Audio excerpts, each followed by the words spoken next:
మామలు వాళ్ళందరూ కలిసి నా మీద దాడి చేసి కొట్టారు నన్ను. అది వేరే విషయం. తర్వాత నేను ఎప్పుడు ఆదిరెడ్డి డబ్బారావు గారి 2 సార్లు వచ్చి కలిసాను. ఆయన విషయంలో నేను ఎప్పుడు ఆయన నా విషయం ఎప్పుడు చాలా చక్కగా చూసేది తప్ప నన్ను ఎప్పుడు అండరానుమానులాగా కానీ ఏం చూడలేదు. తర్వాత నా కమ్యూనిటీని బేస్ చేసుకుని నన్ను అన్పాపులారిటీ చేసి నన్ను బ్యాట్ చేస్తున్నారు. ఇది సమంజసం కాదు. నేను ఎప్పుడు ఆయన్ని కిందపరిచేలా నేను మాట్లాడలేదైనా ఆయన నాతో మాట్లాడలేదు. దయచేసి నా కమ్యూనిటీని నన్ను బ్యాట్ చేయకండి, నన్ను బయట నన్ను ఎవరు బెదిరించారు. దానికి నాకు ఎంత వయసు వచ్చి నన్ను ఎవరు బెదిరిస్తారు? రాజకీయంగా ఇది ఇష్యూ అయింది కదా, కేసు పెట్టాను. ప్రైవేట్ కేసు కూడా ప్రైవేట్ కేసు వేశాను. ప్రైవేట్ కేసు ఎవరు?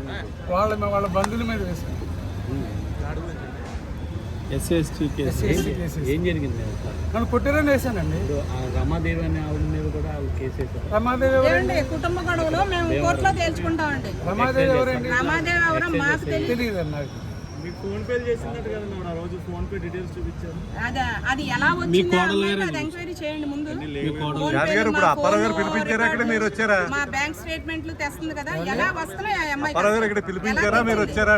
ఎస్పీ ఆఫీస్కి వెళ్ళా ఇలా ఆగానండి. ఎస్పీ ఆఫీస్లోకి వెళ్ళి కంప్లైంట్ ఇస్తానండి. మాట్లాడింది మీరేనా?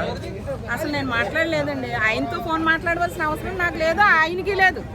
మేము కుటుంబ సన్నిహితులం, ఆయన మాకు బంధువులు.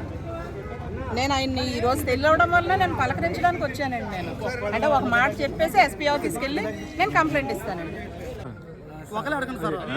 ఎవరు? ఆయన ఆరోగ్యం బాగాలేదు. చెప్పండి అమ్మా, చెప్పండి. ఆయన చెప్పింది ఆయన చెప్పండి. ఇప్పుడు మీరు చెప్పింది మీరు చెప్పండి. ఆయన చెప్పండి, ఈ వ్యవహారం గురించి.